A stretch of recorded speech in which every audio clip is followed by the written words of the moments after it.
Bonjour les amis. Dans cette vidéo, nous allons voir comment construire l'image d'un point par une translation. Alors, nous allons voir deux méthodes.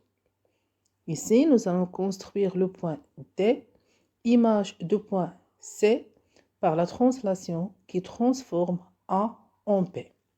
Tout d'abord, la transformation est définie par trois éléments.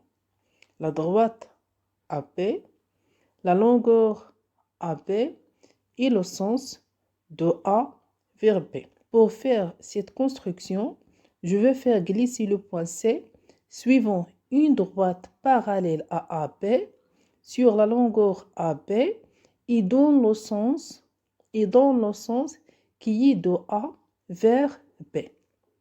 Cela signifie que le point C sera placé ici.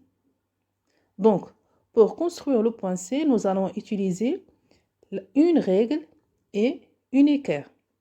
Alors, nous allons tout d'abord amener une équerre sur la droite AB, comme ça. Alors, la droite AB sur l'un des côtés de l'angle droit et la règle sur l'autre côté. Puis, je fais glisser l'équerre jusqu'au point C. Et je peux tracer la droite parallèle à la droite AB et qui passe par le point C. Et maintenant, j'utilise le compas pour mesurer la distance AB et je rapporte cette longueur au point C et j'obtiens le point D. On a donc la droite AB et la droite CD sont parallèles, ça veut dire qu'ils ont la même direction et le segment AB égale le segment CD, ça veut dire qu'ils ont la même c'est-à-dire ils ont la même longueur. Ce qui signifie que le quadrilatère A, B, D, C est un parallélogramme, car ces deux côtés sont parallèles et sont de même mesure.